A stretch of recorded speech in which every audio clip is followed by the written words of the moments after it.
Hello everyone, my name is Charles. Welcome back to Ignite the Mic. I am here because I want to talk about the bike that I spoke about a few months ago. I did purchase a Super SOCO TC and I bought it from Fly E-Bike, and it is a great vehicle overall. I've had zero issues with this particular vehicle with the exception of one thing, and we're going to get into that in a second. The bike in itself rides well.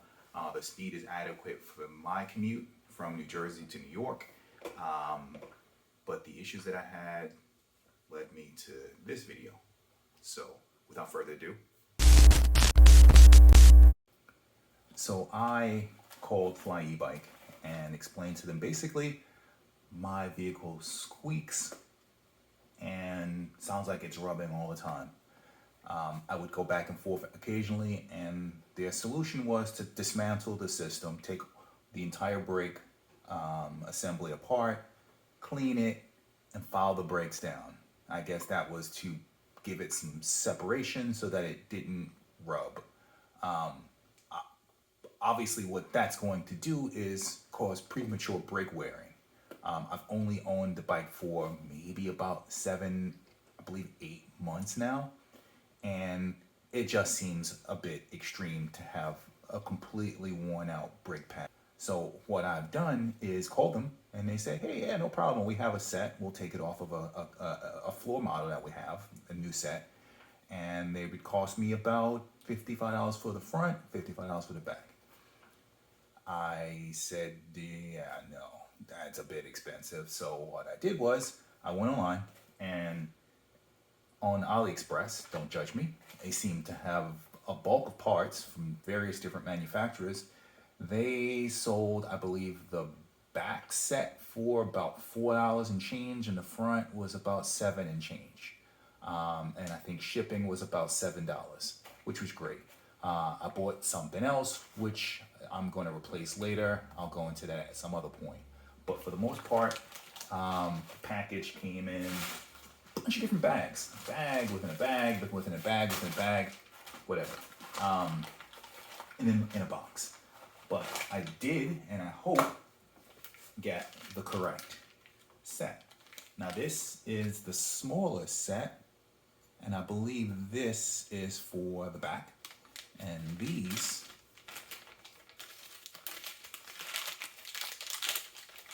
are for the front. If I can get it out of the bag. So let's get these installed. So before we get into it, I would encourage you, if you do get value out of this video, to like, subscribe, and comment. Give me your input. I am by no means an expert at this. I am an enthusiast. I love doing this. I love this vehicle, and I try to figure out how to do these things on my own.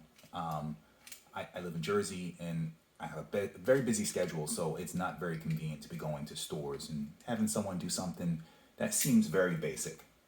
So with that said, you need a 12 millimeter tool. If you don't have one, that does remove the entire brake caliper, assembly, whatever you call it, completely away from the wheel itself. You do need Allen tools. I do have variations of sets. This one worked for me. It was just handy.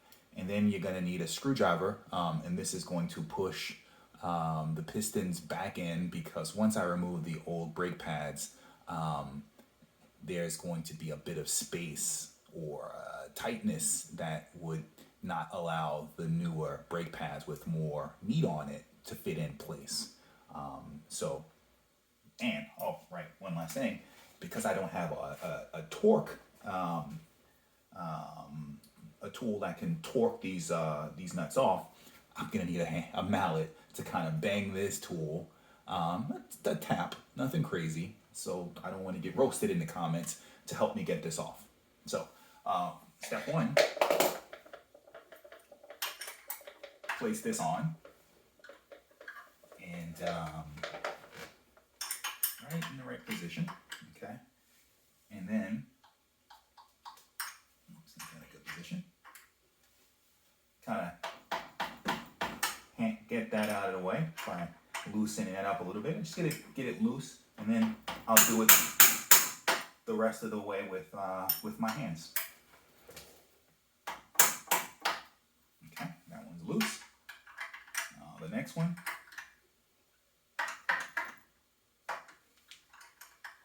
Get that right angle. There we go.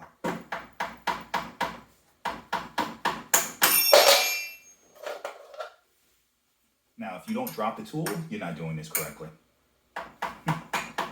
There we go. All right, so now we got both of those loose.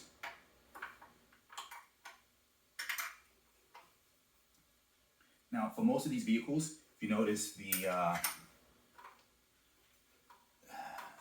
and I'm not gonna get technical with those that aren't too technical, but do keep in mind this is not a very difficult job to do.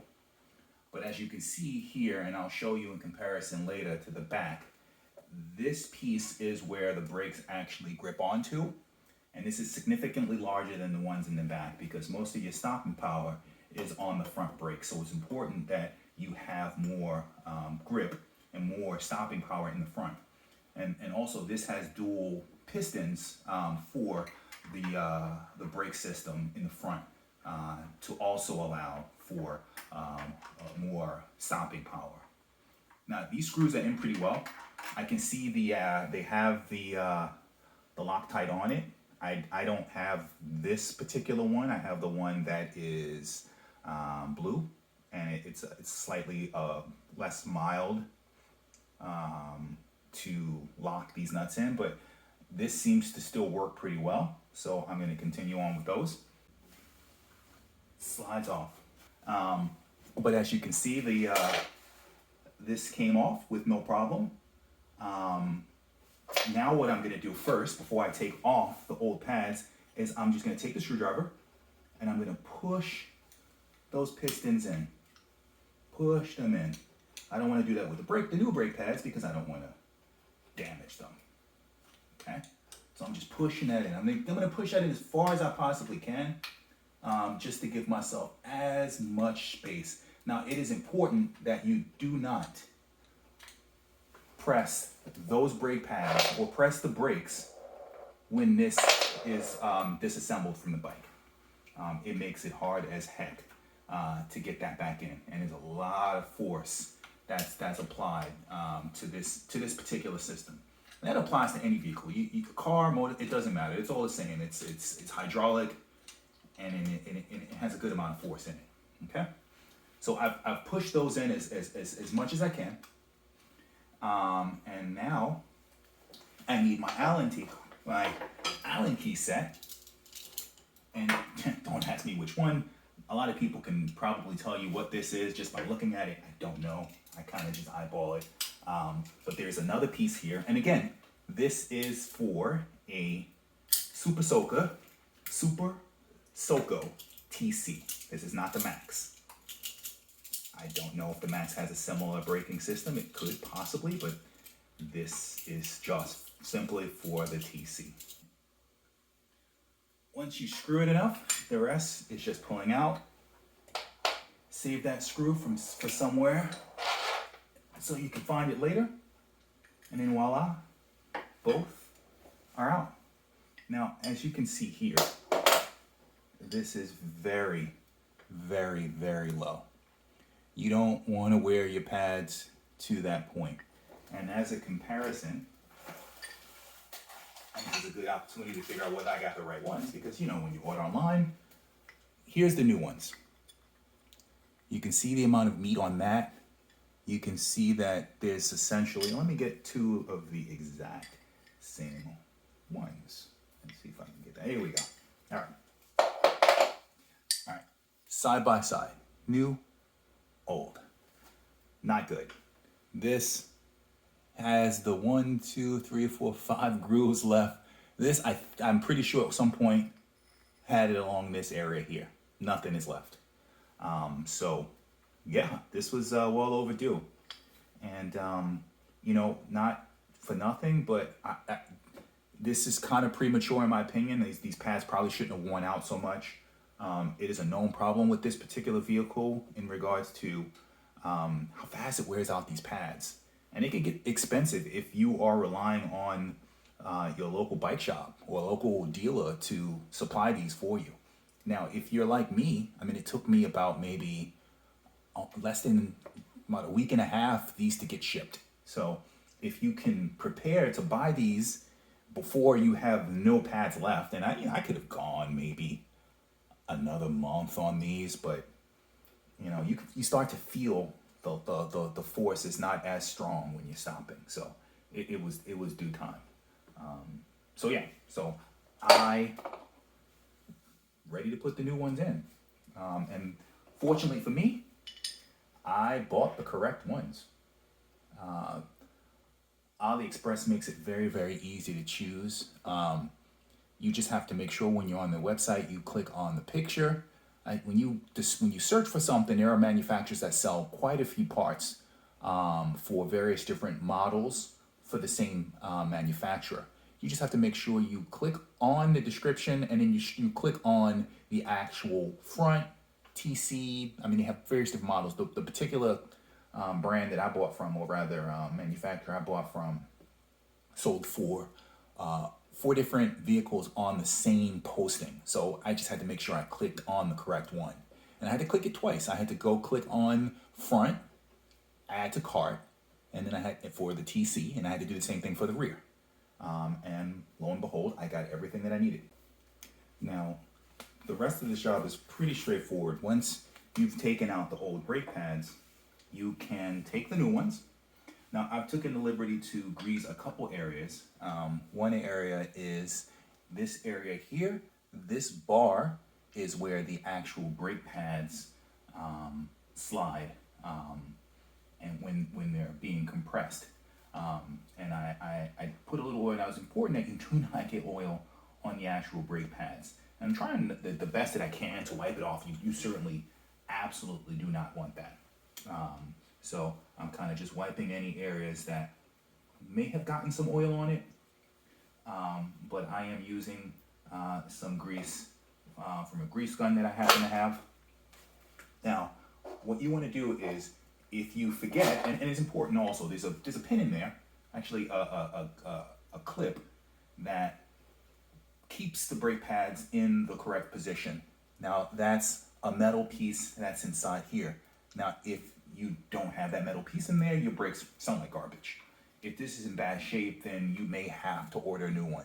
I don't know the process of getting a new one of these pieces. I'm sure you can probably find it on the same place that I got it, AliExpress, somewhere online, or from your local dealer where you bought your vehicle from. So make sure that piece is in there. It kind of fits in place. If it comes out or it falls out, you'll see where the grooves are that the pieces need to fit in to get them in there correctly. Now, if you don't realize which way the brakes go, first of all, just kind of align them in your hand and know that they have to go, in the same order as your discs. So, with that said, the pad is this way, goes this way.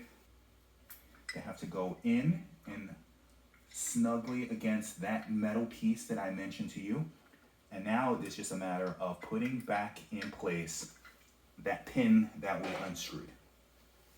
Now, this pin simply just glides directly through both pads. So I'm gonna get that position correctly so that fits right through.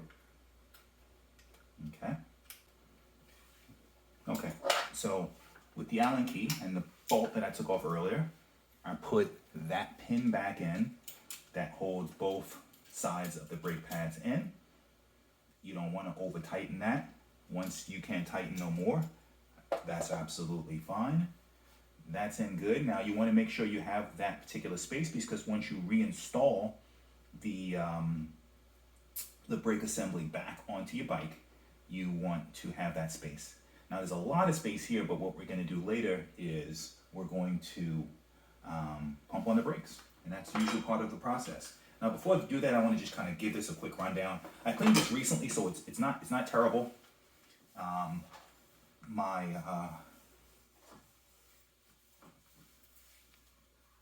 They seem like they're in pretty good condition, so I'm not okay with them. I don't need to replace them again. This is not an old bike.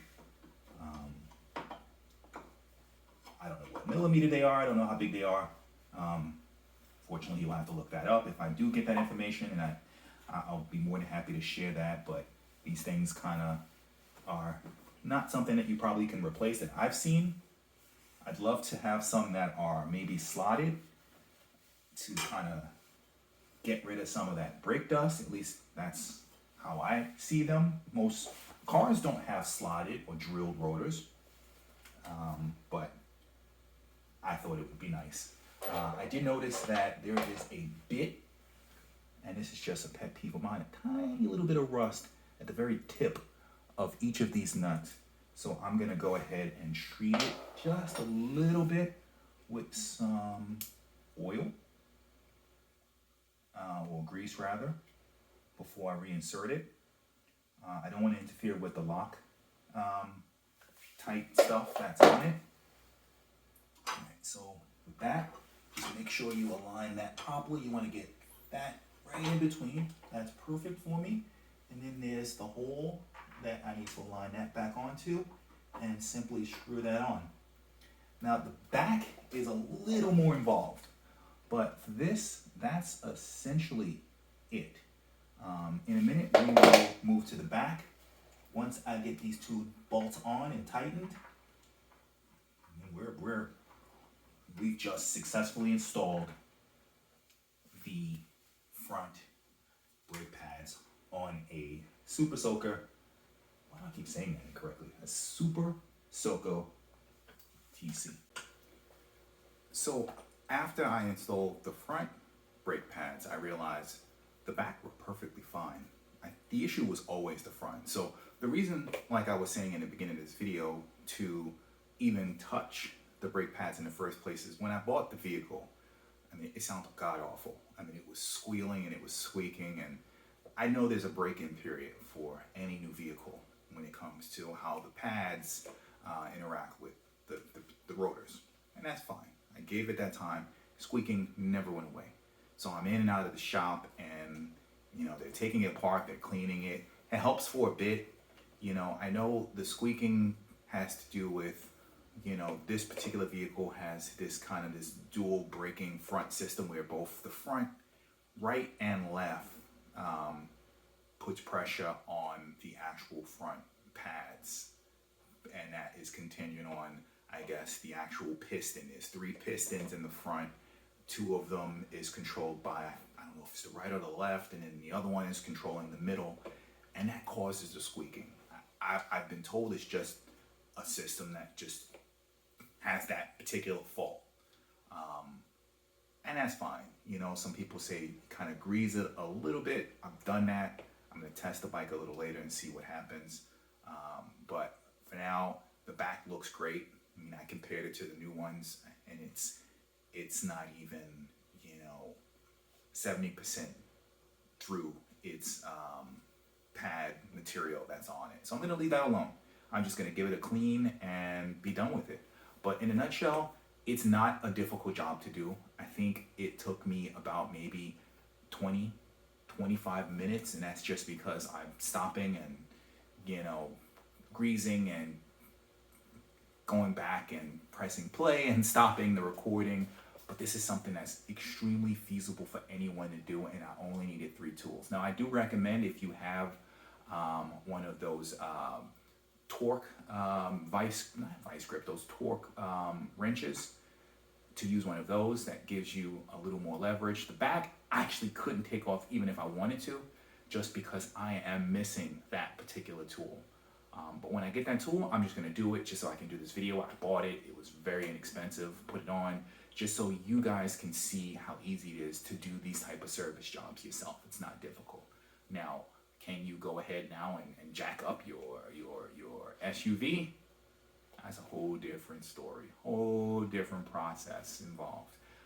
The one thing I did have to do once I installed the new brake pads, I had to press down on both the front left and the front right and the front left to kind of just close the gap on the actual pistons, applying pressure to the pads and bringing them closer to the actual discs themselves. And that's always a process you have to do. It's scary at first because it seems like you have no actual brake pressure at all, but that's simply because I used a screwdriver and I pushed the pistons in to kind of give it the space so then I can put the new pads in because they have more meat on it. But in a nutshell, simple, easy job. I appreciate you guys coming to look at this with me to see what I have accomplished. Again, Super SOCO TC, love this vehicle. I drive it every single day. My commute is only about 18 miles round trip. I used to go to the grocery stores. I don't get in my SUV at all anymore. It is a nightmare in the city. It's super easy. Lane splitting is not legal in this part of the country, so I avoid it. But when and if I can squeeze in between and get around traffic, especially when I'm going across the George Washington Bridge, I got to do what I got to do. Now, again, my vehicle does have registration, insurance, and a New Jersey plate on it. It was a super easy process. When I bought it from Fly E-Bike, they gave me the certificate of origin. I took that in. They asked me what type of bike it was. At first, they gave me a bit of a hassle saying it's a motorcycle. I told them it's a moped. Woman spoke to her supervisor, took about maybe a minute or two, brought me out some moped plates and got the paperwork processed. Now, this is not a motorcycle. Now, I know there's various different laws. Between New York and New Jersey, laws vary greatly. There's variations of a moped registration that you could get that dictates the speed. Now, I don't remember. I believe it's somewhere in the lines of, there's like a level 1 and level 2. I wish I had it in front of me right now. Unfortunately, I don't. But the higher level in New York does allow up to, I believe, 40 miles per hour max. New Jersey is capped at 28. Now, they didn't ask me about speed. I just told them simply, this is a moped. If they registered this as a motorcycle, I'd have to get a motorcycle license. It just doesn't make any sense. This thing does not allow you to get on the highway. It does not have that speed. It does not have that power. In my mind, this is a moped. And as long as you drive cautiously, because in New Jersey, I think their moped law does limit the speed to about 28 miles per hour. This obviously goes up to 70 kilometers, which is, I believe, is about 43 miles per hour. Typically, I don't drive that fast anyway. It's not like you can anyway, because this is New York, New Jersey, that area that I live in. It's so much traffic and congestion. You never get up to that speed anyway. And these speeds typically are specific to on a flat. So downhill, I open up. How that applies, all the people that I've heard online and some of the professionals that I've spoken to, they said it does specifically apply to flat ground, straight speed. Now, this is not the most powerful mode. I think it has a 1500 watt nominal with a 3000 watt peak. Up a hill, not getting that much power. Down a hill, obviously, who cares? You're going downhill. You have the force of a downhill. I mean, I can get up to speed pretty quickly. But this thing, I mean, it's wonderful. I've ridden my little boy to school on it, and I've cruised at about 35 miles per hour with no problem, and that's perfectly fine for me. I'm full gear now. I have a motorcycle jacket with the back, shoulder, and elbow pads. I do wear my protective gloves, and I do wear, it's not a full face helmet. It doesn't protect the chin area, but it does protect every other area, and it is DOT certified.